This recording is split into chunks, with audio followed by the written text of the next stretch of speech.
குக்கு செய்திகளுக்காக இன்றைக்கு நாம் சந்திக்கும் விருந்தினர் திரு ஏ கலைவன் அவர்களை சந்திக்கின்றோம். வணக்கம் ஐயா. வணக்கம் வணக்கம் பாய்ஸ், நல்ல ஆக்ஷன் பிளாக் மாட்டிருது. ஃபுல் என்ஜாய்மெண்ட் தான். வாங்கடா. கேட்ட பையன் சார் இந்த பால்சாமி. உங்கள்கிட்ட ரொம்ப நாளா ஒரு கேள்வி கேட்கணும்னு நினைச்சிட்டு இருந்தேன். ஆடு அதுவே அருவால வாயில கவிட்டு வந்து என்ன வெட்டு வெட்டுன்னு குனியுதடா. திரு சீமான் அவர்கள் பெரியார் வெங்காயத்தை வீசினார்னா நான் வெடிகுண்டை வீசுவேன்னு பேசுறாரு. நம்ம ஒரு பக்கம் வண்டியை திருப்புனா அது ஒரு பக்கம் போதடா கடவுளே, வெட்டுவானோ. இவர் ஏன் இந்த மாதிரி பேசுறாரு? மிரட்டலுக்காக இவர் இந்த மாதிரி பேசுறாரா? ஐயா, நீங்க தான் இதுக்கு கொஞ்சம் விளக்கம் கொடுக்கணும். கேள்வியே கொதர்க்கமா அந்த சீமான் மேலேயே இருக்கிறீங்க பாரு. கவனம் மாறாம எல்லாரும் சேர்ந்து கோஸ்டிங் எல்லாம் என்ன, அதுல என்ன பிரச்சனை உங்களுக்கு? என்ன பார்த்தா அவனுக்கு எரிச்சலா இருக்காடா? ஆமாங்கய்யா. ரொம்ப முடியலையோ? ஆமாங்கய்யா. ரொம்ப கோவம் வருதோடா? ஆமாங்க, நிறைய வருதுங்கய்யா. அவ்வளவு வெக்கமா இருந்தா எங்கேயாவது போய் விஷத்தை குடிச்சிட்டு செத்து போங்க. இதுக்கு என்ன இது ஒரு பிரச்சனைன்னு பேசிட்டு. பெரியார் வெங்காயம், பெரியார்ன்றது அவர் அடிக்க சொல்லுவார். வெங்காயம் வெங்காயம் வரும். ஆக்சுவலா பெரியார் வெங்காயம்னா உரிக்க ஒண்ணுமே இருக்காது. என்னது? ஐயோ, பேப்பர் பண்டது. அட பாவிகளா டேய். பெரியார் வெங்காயம்னா உரிக்க ஒண்ணுமே இருக்காது. ஆமா, அதான் உங்க திராவிடன்றது. அதை எடுத்து வீசினீங்கன்னா நாங்க பிரபாகரனுடைய வெடிகுண்டை வீசுவோம்னாக்கா அது ஒண்ணு குண்டுன்னு ஆயிடாது. ஐயோ ஐயோ, அட தற்கூரி நாயங்களா, ஏன்டா இந்த மாதிரி அநியாயம் பண்றீங்க? இதெல்லாம் தெரியாம நாட்டுல எப்படா வாழ போறீங்க? உடனே இதுக்கு உங்க கோஸ்டிங் எல்லாம் சேர்ந்துக்கிட்டு அவர் வன்முறையை தூண்டுகிறார், வெடிகுண்டு வீசுகிறார், அதை பண்ணுகிறார், இதை பண்ணுகிறார், அச்சா போச்சான்னு எல்லாம் பேசுனீங்கல்ல. உங்க தீக்காவில் அந்த ஈரோட்டில் பொறுப்பா இருந்த தீக்கா தோழர் ஒருத்தர் குண்டை வீசுவோம் நாங்கெல்லாம் எப்பயோ பார்த்தவங்க சொன்னாரா இல்லையா? ஏன் உங்க அரசு அவர் மேல வழக்கு போடல, சீமான் மேல வழக்கு போட்டுச்சு? எல்லாம் ஒரு உள்நோக்கம் தான். மனிதாபிமானம் தான் மாப்பிள. உங்க கலைஞர் ஐயா இருக்கிறார்ல, ஸ்ரீரங்க பெருமாளை பீரங்கி வைத்து தகர்க்கும் நாள் எந்த நாளும் அந்த நாளே பண்ணார். கூட்டம் ஒரு ஊரா பேசியிருக்காரு, நீங்களும் கேட்டிருக்கீங்க. இவனாவா? இவர்தாயா?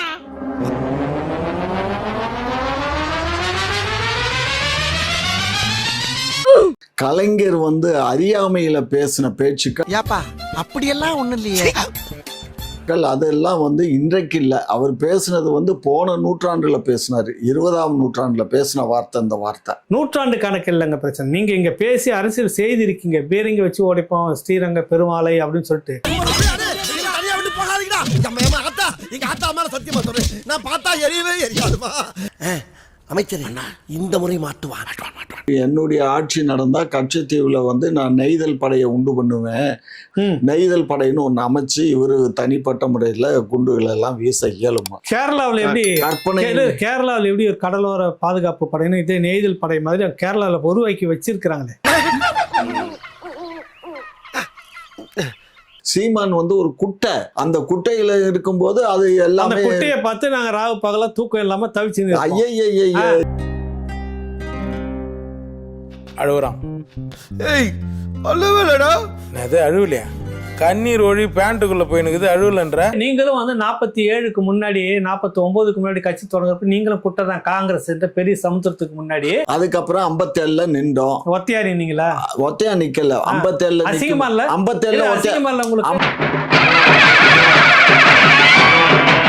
இந்த ஆடு அருவா, இந்த மனுஷன் இந்த கொடை, ரெண்டுக்கு எது சம்பந்தம் இருக்க மாதிரியே எனக்கு தோணுது. கனிமொழி சின்ன குழந்தையில இருந்து இந்த கட்சித்தீவு பிரச்சனை, இந்த துப்பாக்கி சூடு பிரச்சனை, இந்த மாதிரி மீனவர் பிரச்சனை நடந்துகிட்டு தானே இருக்கு. ஆமா ஆமா, நடந்துகிட்டே இருக்குல்ல. வளர்ந்து அவங்களும் ஆளாகி அவங்களும் எம்பி ஆகி அவங்க இப்ப பேசுற அளவுக்கு தொடர்ந்துகிட்டு இருக்குது. என்ன பண்ணுது உங்க திராவிட அரசு? யாராவ இவ்வளவு அமளிதுமளி இங்க நடந்துட்டு இருக்கு? டம்மியா உட்கார்ந்து ஒருத்தர் மிச்சம் தின்னுட்டு இருக்கான். என்ன பண்ண இயலும்? மாநில அதாவது இல்லங்க, உங்க 40 எம்பி எதுக்கு இருக்கீங்க? நீங்க என்ன அழுத்தம் கொடுக்குறீங்க? இப்ப கூட தமிழ்நாட்டில இருந்து 40 பேர் வெற்றி பெற்று நாடாளுமன்றத்துக்கு போய் கேன்டீன்ல வடை சாப்பிட போறாங்கன்னு சிலர் கேட்கறாங்க. எங்கள் எம்பிக்கள் கருத்துக்களால உங்கள் ஆணவத்தை சுடுவாங்க. மக்களாட்சியின் மாண்புகளோடு கூட்டாட்சி தத்துவத்தை உணர்ந்து கொண்டு பிளவுவாத அரசியலை விடுத்து மதவாத அரசியலை முன்னெடுங்கள். எங்கள் எம்பிக்கள் கருத்துக்களால உங்கள் ஆணவத்தை சுடுவாங்க. பிளவுவாத அரசியலை விடுத்து மதவாத அரசியலை முன்னெடுங்கள். மதவாத அரசியலை முன்னெடுங்கள். நாடு நலம் பெறும், மக்கள் செழிப்புற்று மகிழ்ச்சியோடு வாழ்வார்கள். எங்கள் எம்பிக்கள் கருத்துக்களால உங்கள் ஆணவத்தை சுடுவாங்க.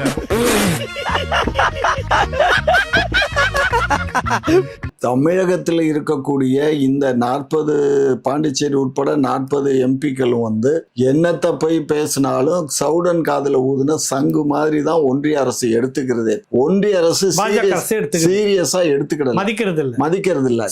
காரணம் மதிக்கிறது இல்ல.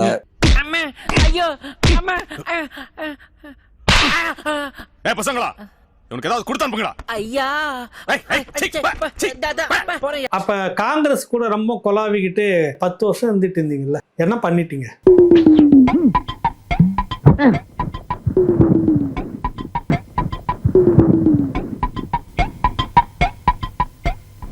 சீமான் இன்னைக்கு வந்து அரசியல் பண்றாருங்க. சீமானுக்கு மேல 1000 கேள்வி வைக்கிற நீங்க ஒரு அதிகாரமும் இல்லாத சீமானுக்காக இவ்வளோ கேள்வி கேட்டு படையெடுத்து சுத்துறீங்க. உங்க கூட்டம் எல்லாம் இதை பேசிட்டாரு, அது பேசிட்டாரு, இப்படி செய்யலாமா அப்படி செய்யலாமான்னு.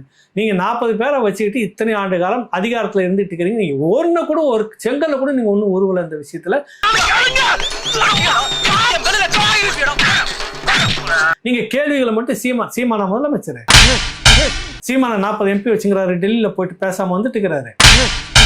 கேளுங்க, நீங்க என்ன கேள்வி நீங்க சொல்லுங்க, அந்த பதில் சொல்லுங்க. நீங்க அதாவது வந்து இப்ப நான் என்ன உங்கள்ட்ட சொல்றது, ஒன்றிய அரசு வந்து இது வந்து ஃபுல் மெஜாரிட்டியில அவங்க இருக்காங்க. அவங்க மெஜாரிட்டி அரசு ஆட்சியில இருக்கு. இவங்க கத்துறதுனால அல்லது இவங்க வெளிநடை பண்றதுனால அவங்களுக்கு எந்த விதமான பாதிப்பு இல்லை. என்னையா பண்ணுவீங்க?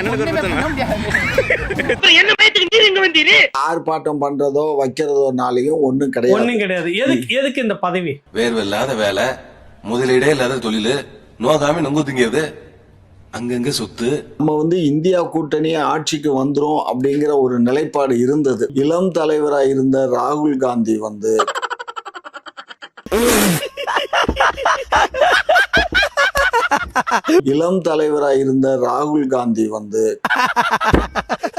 கண்டிப்பா வந்து இந்த இலங்கை சமாச்சாரம் நம்ம மீனவ சமாச்சாரத்துக்கு ஒரு முற்றுப்புள்ளி வச்சிருக்க.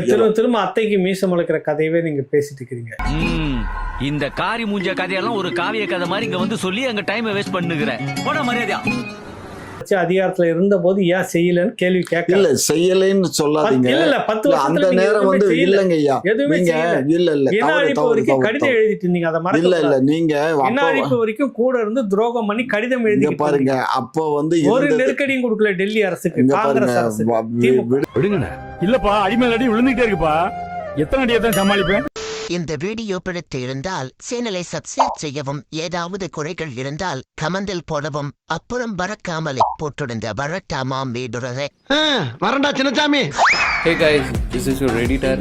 வீடியோ பிடிச்சிருக்குன்னு நினைக்கிறேன். ஸோ பிடிச்சிருந்தா ஒரு லைக் பண்ணிடுங்க அண்ட் கமெண்ட் செக்ஷனில் ஒரு ஹார்ட்டிங் அல்லது ஒரு ஸ்மைல் தெரிக்க விடுங்க பார்ப்போம். இப்ப எனக்காக நீங்க ஒரு குத்துனா குறைஞ்சா போயிருவீங்க. சரி பாசக்கரப்ப ஒரே ஒரு குத்தி விட்டு போவோம். வாடாங்க.